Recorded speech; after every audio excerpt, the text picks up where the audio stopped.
Marvel's What If producer says season 2 avoided ending universes because audiences needed a break from 2020 real world events like COVID, BLM protests, and a US presidential election. Can you believe that? That they thought that all that was like a refuge from the real world? That's why they didn't want to destroy fictional universes? Amazing.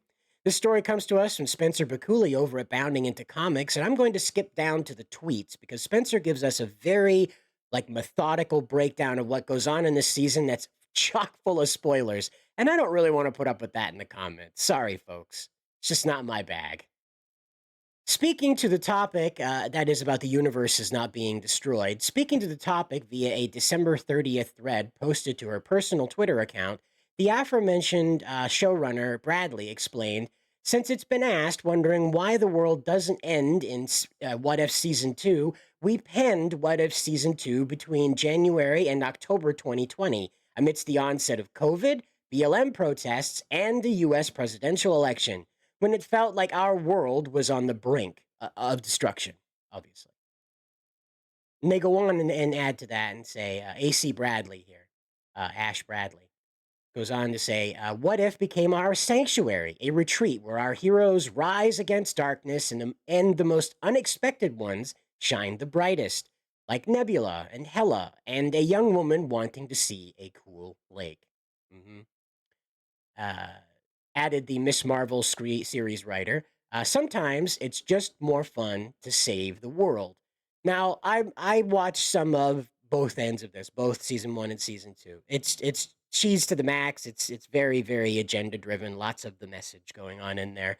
What really stuck out to me though is that this is what they say. They say right here. It says, "What if became our sanctuary, a retreat for the writers, for the writers." So this is their way of like dealing with all the pressures that were going on. Rather than trying to write a show for us that could last the test of time, they were feeling anxiety, they were feeling threatened, they were feeling their emotions at a peak and decided to just dump all of that into this show. And that's why the monstrosity that is season 2 just seems so disconnected from everything. In the first one, you had like this crisis of like personal action with the Watcher. If you're not familiar with the Watcher is a character that sits, could see the multiverse, but he can't act upon it, and so, or at least not directly, to my understanding, or at least takes that oath to not act upon it. And so, like he sees all this disaster happening.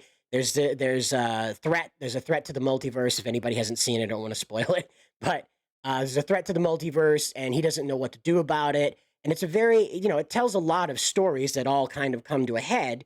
But this season 2 is just more like Captain Carter is the greatest character that ever happened, ever. You don't understand. Captain Carter saved everything, everywhere, all the time, and everyone with it. It's they're pushing this character so hard, and I feel like that's more to do with this solution right here that they've kind of like magnified, like AC Bradley. Like if I think she magnified like herself into Captain Carter into this. Like she was going to save reality from all of this spooky doo, crazy, stressful anxiety stuff out in the real world by saving everybody inside of the fictional world.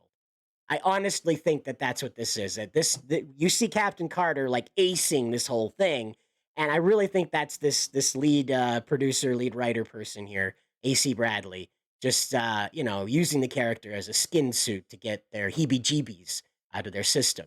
Once again, this is another example of Disney not having a plan.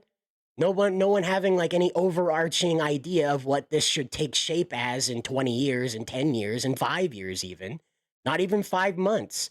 They sat around for what was it from what was the time frame that she said here? Between January and October. So they sat around for 10 months fretting about what was trending on Twitter rather than putting together a truly inspirational story that was divorced of the moment they lived in. Remember Stan Lee's speech about, well, it wasn't a speech, it was his quote about timeless truths? Yeah. I think Disney needs to embrace those timeless truths a little bit more and a little less panic, a little less propaganda, and a little less message. Let us know how you feel about this, though. A link to the article to read the spoilerific breakdown that Spencer gave us will be in the description. And feel free to comment over on the website too. We'll see you in the next one.